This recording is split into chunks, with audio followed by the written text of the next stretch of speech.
Hi and welcome दोस्तों, आपका बहुत बहुत स्वागत है हमारे इस वीडियो में। दोस्तों, आज के हमारे इस वीडियो का टॉपिक है how to identify fake recruiter. Fake recruiter को कैसे आइडेंटिफाई करें, ऐसे रिक्रूटर को कैसे आइडेंटिफाई करें जिनके पास कोई एक्सपीरियंस नहीं है लेकिन वो अपने आप को 2 year 3 year 5 year experience show कर रहे हैं। ये वीडियो काफ़ी इंपॉर्टेंट है यूएस स्टाफिंग कंपनीज के लिए या ऐसी कंपनीज के लिए जो किसी भी रिक्रूटर को हायर कर रहे हैं। और जैसा कि आप जानते हैं, मार्केट में काफ़ी सारे फेक रिक्रूटर भी अवेलेबल हैं, तो उनको कैसे आइडेंटिफाई करें। ओके, सो फ्रेंड्स, अगर आपकी ऑर्गेनाइजेशन में कोई वैकेंसी है as a recruiter and if you are hiring someone who have at least 4 to 5 year experience or minimum 2 years of experience, and you are getting you post your job in different job sites, not only India but also you other sites. Okay, so जैसे ही आप job post करते हैं किसी भी recruiter की, और as per your job description you need someone minimum 2 years of experience or 5 years of experience, और आपके पास काफ़ी सारे रेज्यूमे आ जाते हैं जिसमें आप देखने को मिलता है कि they have the all candidates minimum they have the desired experience, but you know that maybe possible some of them are fake. Okay, so how you are identified? Okay, so if okay, so आप कैसे identify करेंगे? Okay, सो सबसे पहले तो आप उनके candidate के resume को स्क्रीन करेंगे। स्क्रीन करेंगे तो आपको you like it, okay, because they have the more than 2 years of experience and they will be interested as per your salary. Okay, but how you will identify? Okay, so जैसा कि क्या आप जानते हैं कि most of some of them are fake. Okay, so सबसे पहले जैसे ही आप कैंडिडेट से बात करेंगे, बिकॉज ये फेक कैंडिडेट्स कैसे होते हैं कि they take training through any other person और through any other training institute, okay, regarding the job profile, and they make their resume as experience and they post their resume in different job sites. Okay, so सबसे पहले दोस्तों हम समझने की कोशिश कर रहे हैं कि फेक हमको, हमारे जो इस वीडियो का टॉपिक है how we can identify fake resume, और हमको ये भी समझना है कि ये फेक एक्सपीरियंस कैसे मेंशन करते हैं। ओके, सो जैसे ही आप जॉब पोस्ट करेंगे आपके पास कई सारे रेज्यूमे आ जाएंगे, तो some of them are fake. Okay, so ये जो फेक कैंडिडेट्स होते हैं ये how they make their resume as a experience. Okay, तो ये जो कैंडिडेट होते हैं ये किसी भी ट्रेनिंग इंस्टीट्यूट या थ्रू एनी अदर पर्सन ये ट्रेनिंग लेते हैं। इनको जॉब प्रोफाइल पता होता है एज ए रिक्रूटर, लेकिन इनके पास कोई प्रैक्टिकल एक्सपीरियंस नहीं होता है। ये किसी इंस्टीट्यूट से एक थोड़ी बहुत 15 दिन 1 महीने की ट्रेनिंग ले लेते हैं, और some of them may be possible कुछ या okay, they also make their fake salary slip, fake offer letters, and they also provide you fake references. Okay, so जब आप इन कैंडिडेट से बात करेंगे तो मे बी पॉसिबल अगर कैंडिडेट थोड़ा सा एक्सपर्ट हो तो he will crack your interview. Okay, तो आप कैसे जज करेंगे? ओके, कैंडिडेट के पास एक्चुअल में एक्सपीरियंस नहीं होता है, उनके पास थोड़ा सा नॉलेज होता है, या किसी ट्रेनिंग इंस्टीट्यूट से वो मे बी पॉसिबल वो ट्रेनिंग के बाद ट्रेनिंग ले लेते हैं।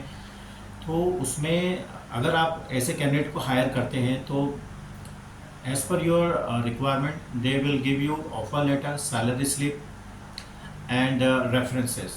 So अगर आप बात करें कि उनके पास फेक कैंडिडेट्स के पास ऑफर लेटर भी होगा, सैलरी स्लिप भी होगा, वो आपको रेफरेंसेस भी प्रोवाइड कर देंगे, तो फिर हाउ यू विल आइडेंटिफाई? तो सबसे पहले जब भी आप किसी कैंडिडेट को हायर करें एज ए रिक्रूटर, आपको उनका बैंक स्टेटमेंट लेना है। Okay, bank statement, okay, original bank statement. उस बैंक स्टेटमेंट में आपको देखना है सैलरी आ रही है या नहीं आ रही है, ठीक है, और सैलरी आपको चेक करना है, ठीक है, क्योंकि सैलरी स्लिप तो फेक भी बन सकती है, बैंक स्टेटमेंट फेक नहीं बन सकता। ओके, उसके बाद आपको ट्रेनिंग से रिक्रूटमेंट की प्रोसीजर रिलेटेड क्वेश्चन पूछना है, टेक्निकल क्वेश्चन नहीं पूछना आपको, procedure, how you work as any job assign to you, what you do, how you understand job description, how you make boolean search string। तो आप उनको एक जॉब डिस्क्रिप्शन दीजिए, ऑनलाइन दीजिए। अगर आप वीडियो इंटरव्यू कंडक्ट कर रहे हैं तो आप zoom video through video interview आप उनको ईमेल से एक जॉब डिस्क्रिप्शन दीजिए, और हाथा हाथ आप बोलिए job description, please explain the job description and make show us to make 3 boolean search string of this job. Okay, आपको उनको 5 जॉब डिस्क्रिप्शन देना है, और हर एक जॉब डिस्क्रिप्शन के आपको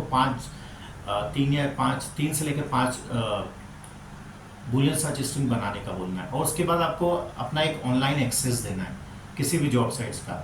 ठीक है, आपको बोलना है कि आप इस जॉब डिस्क्रिप्शन की 5 boolean, इस जॉब डिस्क्रिप्शन को सबसे पहले आप समझिए, इसकी फिर 5 boolean search string बनाइए, और फिर आप हम आपको मॉन्स्टर, naukri.com या किसी भी जॉब साइट्स का हम आपको एक्सेस दे रहे हैं, या डाइस का दे रहे हैं, करियर बिल्डर का दे रहे हैं, या किसी और का दे रहे हैं, तो उसमें आप हमको रेज्यूमे सोर्स करके दिखाओ। ठीक है, तो अगर फेक कैंडिडेट है तो वो ये कर नहीं पाएगा, ये करेगा भी तो कुछ मिस्टेक करेगा। ठीक है, अगर थोड़ा बहुत उसने अगर कहीं से ट्रेनिंग लिया है तो किसी एक जॉब साइट्स का लिया होगा, मान लीजिए मॉन्स्टर का लिया है, और डाइस तो काफ़ी महंगा आता है, तो आप उन्हें डाइस दीजिए और बोलिए कि आप हमें इस जॉब प्रोफाइल के 5 आपने जो सर्च स्ट्रिंग बनाई है उससे आप रेज्यूमे सर्च सोर्स करके दिखाइए। ठीक है, तो उससे आपको समझ में आ जाएगा कैंडिडेट इज जेन्युइन और फेक। फिर आप अगर वो रेज्यूमे भी सोर्स कर देता है तो फिर आपको उस कैंडिडेट को बोलना है कि इस कैंडिडेट को कॉल लगा के एक आप चाहे तो ऑनलाइन फ़ोन का एक्सेस दे सकते हैं कि आप इसको कैसे लॉक करेंगे जब। ठीक है, या आप ऑनलाइन उसको एक्सेस दे दीजिए किसी भी फ़ोन सिस्टम का। ठीक है, और आप बोले कि इस कैंडिडेट को लॉक करके दिखाइए, इसको आप कॉल करिए, इसको जॉब एक्सप्लेन करिए, इसको कैसे लॉक करेंगे, इस कैंडिडेट से कैसे बात करेंगे, है ना। आप जैसे कि आपने कोई भी जॉब डिस्क्रिप्शन दिया होगा तो आप उससे पहले बता दें कि ये जॉब है, इसका लोकेशन ये है, इसकी सैलरी ये है, इसकी रिक्वायरमेंट ये है। तो फिर आप कैंडिडेट को बोलिए कि आप बताइए, शो करके बताइए कि इस कैंडिडेट को कैसे लॉक करेंगे, इस कैंडिडेट को कॉल करिए और बताइए आप कैसे कॉल करते हैं, उसको आपको मॉनिटर करना है, ऑब्जर्व करना है। तो अगर वो फेक कैंडिडेट है तो वो अगर मान लीजिए उसने कॉल भी लगाया, ठीक है, तो वो कैंडिडेट को पहली बात तो कैंडिडेट से ठीक से फ्लुएंटली बात ही नहीं कर पाएगा। ठीक है, अगर मान लीजिए एज ए USIT रिक्रूटर कोई वैकेंसी है आपकी कंपनी में, तो सिंपल सी बात है, नाइट में काम होगा। मान लीजिए कैंडिडेट ने कॉल पिक नहीं किया और डायरेक्टली VM पे गया, तो आपको ये देखना है वो VM ड्रॉप कर पा रहा है कि नहीं, एक अच्छा सा VM ड्रॉप कर पा रहा है कि नहीं। अगर वो कैंडिडेट आपका जो रिक्रूटर है अगर वो VM वॉइस मैसेज या मेल ड्रॉप नहीं कर रहा है तो it's means that candidate is fake. And अगर वो कैंडिडेट आपको बोल रहा है कि I have 2 year experience, 3 year experience, 5 year experience, और वो किसी भी कंसल्टेंट को अगर अपने आप को ना तो रिप्रेजेंट कर पा रहा है, ना जॉब एक्सप्लेन कर पा रहा है, ना उसको लॉक कर पा रहा है, ना उसको कन्विंस कर पा रहा है, और जो भी सबमिशन की डिटेल होती है वो भी नहीं ले पा रहा है। ओके, और तो फिर आप समझ सकते हैं that candidate is fake and that make their fake resume and they represent as experience, but that candidate is not genuine candidate, that is a fake resume, fake candidate। and आप एक question भी पूछ सकते हैं, how you will send submission। तो अगर submission email तो फिर अगर वो सबमिशन ईमेल भी प्रॉपरली नहीं भेज पा रहा है आपको तो दैट इज़ द फेक। इसके बाद आप टेक्निकल क्वेश्चन पूछिए, प्रोसीजर रिलेटेड जो भी क्वेश्चन है वो पूछिए कि अगर आपने किसी कैंडिडेट को कॉल, कैसे आप एक्सप्लेन करेंगे जॉब, कैसे आप कन्विंस करेंगे, रेट कैसे नेगोशिएट करेंगे, ठीक है, वॉइस मैसेज कैसे एक्सप्लेन करेंगे, अगर कोई पर्टिकुलर टेक्नोलॉजी, पहले तो आप ये भी पूछ सकते हैं कौन कौन सी टेक्नोलॉजी पे उसने कैंडिडेट ने काम किया, फिर आप टेक्नोलॉजी, मान लीजिए candidate told you I worked on Java developer also, I have experience in Java developer, you know, resumes और कैंडिडेट, तो आपको जावा से रिलेटेड क्वेश्चन पूछना है, डॉट नेट से रिलेटेड क्वेश्चन पूछना है, ETL डेवलपर से रिलेटेड क्वेश्चन पूछना है, डॉट नेट से डेवलपर, जो भी क्वेश्चन है पूछना है। तो जब आप, जो भी फेक कैंडिडेट होता है वो प्रोसीजर रिलेटेड जो भी क्वेश्चन है उसको एक्सप्लेन नहीं कर पाएगा, वो अपनी प्रोसीजर को भी एक्सप्लेन नहीं कर जस्टिफाई कर पाएगा। अगर फेक कैंडिडेट है तो फेक कैंडिडेट के पास नॉलेज हो सकता है लेकिन प्रैक्टिकल नॉलेज नहीं हो सकता। तो अगर आप उसे प्रैक्टिकल नॉलेज आप देखने की कोशिश करेंगे तो प्रैक्टिकल नॉलेज कैंडिडेट बता नहीं पाएगा। सो फ्रेंड्स, आशा करता हूँ आपको हमारा ये वीडियो पसंद आया होगा। यदि आपको हमारा ये वीडियो पसंद आया तो इस वीडियो को लाइक कीजिएगा, कमेंट कीजिएगा और अपने दोस्तों के साथ शेयर कीजिएगा।